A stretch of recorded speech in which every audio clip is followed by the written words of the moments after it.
One thing you've talked a lot about is, scheduling things that also work for you as well and your family. So whether it's capitalizing on the fact that your daughter, that Maggie is going to a dance class and you use that time, you planned it perfectly so that you and the other mother could then take that hour for yourselves every Saturday. You've got two birds with one stone right there, which is just a given, right? Every week, or your book club every month that your husband knows. It's Yeah, good.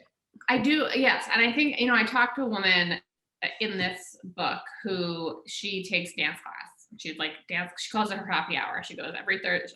I guess she doesn't do it now, but she was doing it every Thursday evening. And it was just, she was like, just like my daughter has karate every Saturday morning. Like I have this every Thursday night. And it was great for a number of reasons. She doesn't have to go through, as many of us probably have experienced, that sort of battle when your kids are a little older. They don't want you to leave. It's a constant kind of negotiation.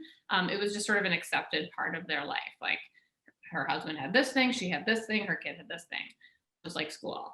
And again, it settled in, but also, yes, there's sort of the double duty aspect of it.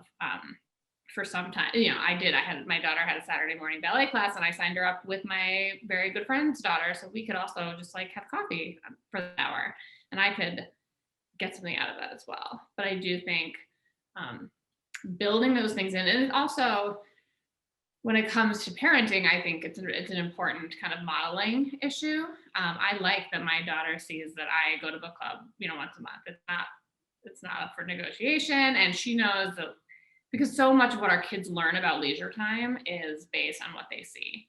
And studies show that girls at a young age get the message that basically they're entitled to leisure time until they become mothers, and then their time is supposed to be for other people. And that is, for my daughter, if she decides she wants a family one day, I don't want her to feel like she has to give up the entire rest of her identity to do that. So I think sometimes I tell parents, even if it feels like you're being selfish because you're doing it for yourself, remember you're also, for a number of reasons, you're doing this for your kids as well. And if it helps to think of it that way, to let go of that guilt, I'm at a place where I'm like, we shouldn't have guilt about it. But if you do, and if it helps you to alleviate that guilt, to remember that research shows that what your kids want is less stressed parents, that you are becoming a better parent to them, and that you're modeling for them behavior that you want them to have one day in their life.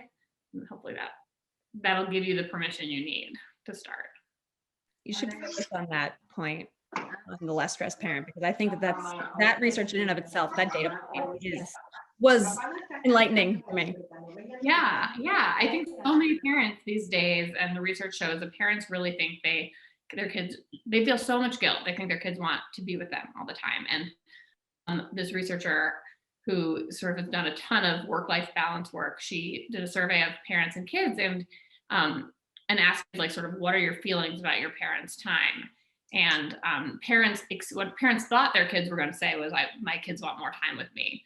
What kids actually said was, I want less stressed parents. What they want are parents who are fully present when they're together. I have, Stevie, going back to your point, I have a question. Do you ever try any Friday afternoon ritual thing that's a little different than the rest of the week ending? I always say I'm going to stop my work day at 1, and at 4:15, my husband's dragging me from my desk. Okay, so maybe one that's more achievable for you then. Yeah. Starts at 5 p.m. But I find we on Fridays we try, I'm sorry, you hear my toddler in the background going insane, but on Fridays we try and take the kids, and I live in Miami, so this is, take it with a grain of salt. I realize this is a really rude thing to say on a call with people in New York and Boston, but we go to the beach for 45 minutes with the kids and the dogs, but from 5 to 5:45, and we do it on Fridays, and we let the dogs run and we let the kids play in the sand, and it's okay, this is from 5 to 5:45 on Fridays, and then it's that puts me in the mindset of the weekend. I'm really bad about it. My brother-in-law is super great about doing Shabbat. So they do Shabbat every Friday. We do it once a month, but it puts their family in them. They're not observant, but they do the Shabbat to start the ritual of okay, we're transitioning from the week to the weekend. So I think whatever fits into you, I have found that to be much more critical during quarantine, in part because you don't have those plans, right? So you don't have the Friday night dinner out with friends, or the Saturday brunch, or the Saturday workout class, or whatever it might have been. So then I found that I had that same experience as you. So that's what we started trying to put like something that ended the weekend more. And it's been hugely helpful for us, even if it's just like a half-hour ritual on a Friday. It's nice also to have the separation. I think, as you say, it's even more valuable, I might imagine, in quarantine or, in this past year, because, it used to be like, okay, I'm coming home from work, at least if you didn't work in the home. So now that it all happens in the same place, it's a lot harder to separate. Yeah.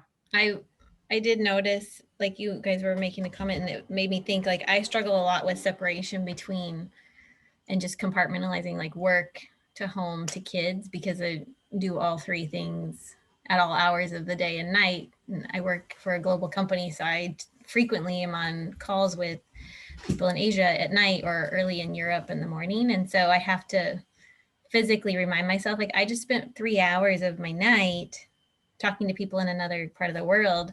I should take 3 hours tomorrow during the day to take that time back almost. But it's really hard to compartmentalize and divide up where there's no boundary between work, home, and life. And it's been a year of that, right? And so that's something I was going to ask, is just how do you create healthy boundaries, like, and mentally prepare yourself to have those boundaries between what you're kind of experiencing all in one place? Yeah, I think that's a really good question. And I sort of think that was sort of the tension behind this kind of idea of pockets of indulgence, is really, and picking a time frame that feels reasonable. Because I think, to your point, sometimes it's like, okay, I should take 3 hours, but it just feels impossible. Even though, unfortunately, you're spending 3 hours at night, it feels really hard to carve out 3 hours for yourself, for all of us. And I think it's like, part of that is just like mentally trained to, like, we feel selfish, even though it's not, to kind of take those chunks of time. So it's almost like doing it, like practicing, starting with smaller amounts.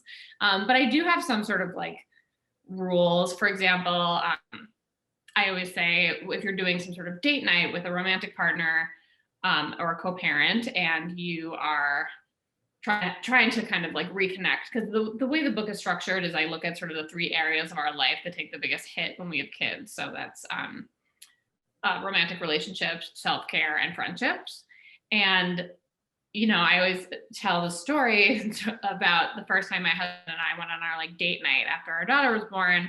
And we were so excited. She was like a little over a month old. It's our anniversary. We like sat down at the table, and the first thing we did is like take out our phones and look at pictures of our daughter, like, oh my gosh, she's so cute. And that's so common. And even now we'll find ourselves like sitting down and either talking about something that they did, or talking about the logistics of like who's going to drive who to dance and who's going to karate or whatever. So really trying to say like, okay, we're going to do this. We're not going to talk about our kids. Like really kind of putting in rules or barriers for yourself to kind of try as much as possible to kind of push out the outside influences of all the things that we need to be doing. Because, I always say it's important to remember that you're more than a mother, and you had a whole identity before becoming a parent. And remembering kind of what were the things, and the same thing with couples, like what were the things, we did talk about things before we had kids. So what were those things? And I say the same thing for myself. Like, I know I was busy when I didn't have any children. So I have to remember, like, what was I doing? What was all this time that I'm now spending thinking about all this caretaking spent on? And of course, now I can't, it's not going to be exactly the same, but I can kind of try to find ways to build those things into my life. Like I do try to kind of, I was laughing when Phoebe showed her star chart because I'm sort of similar in that. And I have tried really hard to sort of, it's an ongoing thing, but to kind of work on letting that go in some regards. Cause I'm always like on a project, like, okay, I'm going to like do this many days. But trying to find like small ways of being like, okay, this is just like, I'm just going to do this in a way I enjoy. And even like when we were talking before about watching TV, like making sure I'm doing that. And to your point, Joey, not while I'm also folding laundry and doing things for my kids or for my family, or multitasking, which all the research shows is basically like not a thing people can do. We try so hard and we're trying to do a million things at once, but the reality is it's just, we're not good at it. And so everything takes longer. So I'm like, I want to watch TV. I want to get on the couch. I want to blanket. I want to like cuddle in. I want to choose a show intentionally. and enjoy that 25 minutes. A glass of You wine. can multitask while drinking wine. Yes, exactly.